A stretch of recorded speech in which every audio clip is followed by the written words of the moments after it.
हरिओम प्रिय दर्शकों, मैं हूं पंडित बलराम पांडे। हाजिर हूं धनु राशि के विषय में बात करने के लिए। धनु राशि के लोग कैसे होते हैं, धनु राशि के लोगों का संपूर्ण जीवन हम जानने वाले हैं। धनु राशि के लोगों के जीवन में इतने ज़्यादा उतार चढ़ाव क्यों आते हैं, इतने ज़्यादा दुख क्यों होते हैं, साथ में आपका भाग्योदय कब होता है और वो राशियां, वो लोग जिनसे आपको सावधानी बरतनी चाहिए, जिनसे आपको थोड़ी दूरी बनाए रखना चाहिए, क्योंकि वो राशियों के लोग आपको कहीं ना कहीं लंबे समय में नुकसान पहुंचाने की कोशिश करते हैं।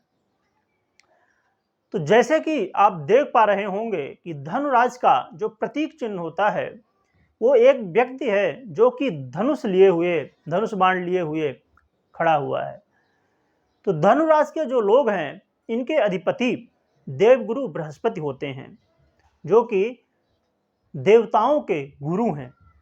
तो इनके अंदर ज्ञान का भंडार होता है। धनुराशि के लोग ज्ञानी बहुत ज़्यादा होते हैं।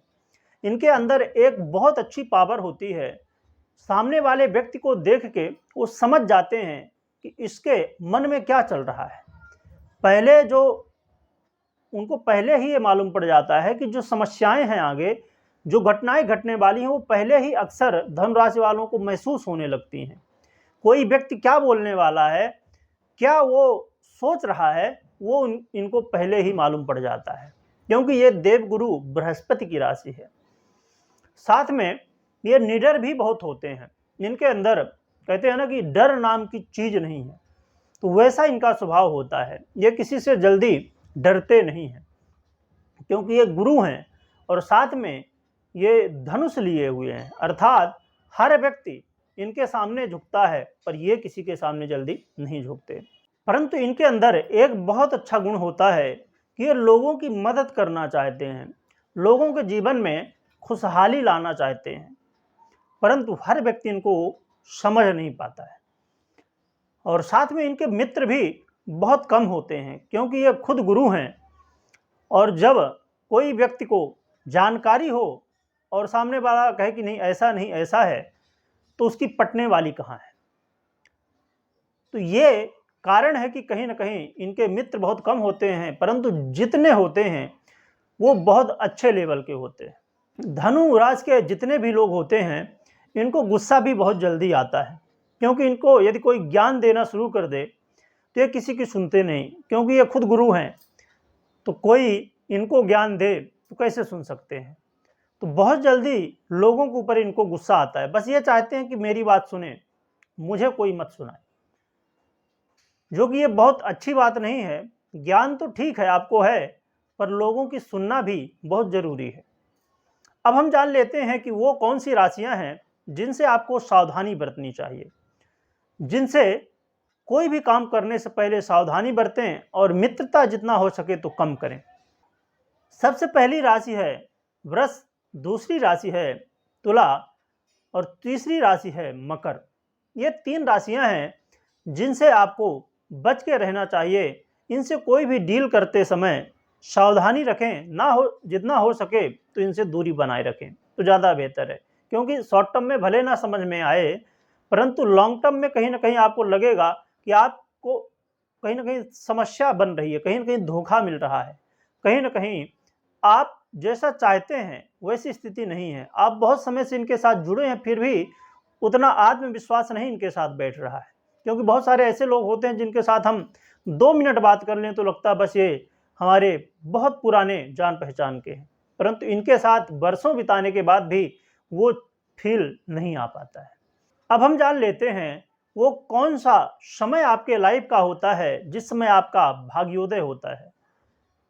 जितने भी धनु राशि के लोग हैं, ज्यादातर लोगों का 16 वर्ष से लेके 25 वर्ष के बीच में भाग्योदय होता है।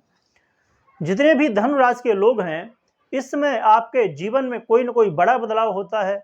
आपका करियर कहीं ना कहीं सेट हो जाता है, आपकी इनकम आय चालू हो जाती है, या आपके जीवन में कोई बड़ी उपलब्धि प्राप्त होती है। कमेंट करके जरूर बताइएगा। अब हम जान लेते हैं कि धनु राशि के लोगों के जीवन में इतने ज़्यादा दुख क्यों आते हैं, इतनी ज़्यादा समस्याएं क्यों आती हैं। इसका कारण है, सबसे पहला कारण है ओवर कॉन्फिडेंस। अपने आप को बहुत ज़्यादा श्रेष्ठ समझना, अपने आप को, क्योंकि ये गुरु की राशि है और आप अपने आप को मानते हैं कि मैं सबसे ज़्यादा जानता हूँ, सबसे ज़्यादा हर चीज़ को समझता हूँ, यही चीज़ कहीं न कहीं आपको नुकसान पहुँचाती है। क्योंकि हर व्यक्ति को कुछ न कुछ ज्ञान होता है, हर व्यक्ति के अंदर कुछ न कुछ टैलेंट होता है। इसलिए हर व्यक्ति की इज्जत करना चाहिए और अपने आप को ही सर्वश्रेष्ठ नहीं समझना चाहिए। इस बात को आपको ध्यान में रखना चाहिए। साथ में दूसरा कारण है अधिक क्रोध करना। जब आपको कहीं न कहीं चोट पहुँचती है, आपके अहंकार को चोट पहुँचती है, तो आपको फिर गुस्सा आता है। छोटी-छोटी बातों को लेके आप लोगों के ऊपर भारी पड़ जाते हैं, गुस्सा करने लगते हैं। यही कारण है कहीं न कहीं कि आपको वाद-विवाद करवा देता है, आपके मित्र भी कम होते हैं। इसलिए आपको अपने गुस्से में कंट्रोल रखना चाहिए और लोगों के साथ मिल-जुल के रहना चाहिए। खाली अपनी मनमानी नहीं करनी चाहिए, क्योंकि हर व्यक्ति एक महत्वपूर्ण स्थान रखता है। क्योंकि 2 पहिए की यदि साइकिल है, तो वो 1 पहिए से नहीं चल सकती, 2 पहिए से ही चलने वाली है। इसलिए हर एक व्यक्ति का उतना ही महत्वपूर्ण है जितना हमारा। तो इन बातों का ध्यान रखें, अपने जीवन में अहंकार ना करें, अपने आप को ही सर्वश्रेष्ठ ना समझें। तो आपके जीवन में दुख हैं, जो समस्याएँ हैं, ये दूर हो सकती हैं। ज़रूर बताइएगा कि आपके लाइफ से ये सब बातें कितना मैच खाती हैं। वीडियो देखने के लिए बहुत-बहुत धन्यवाद।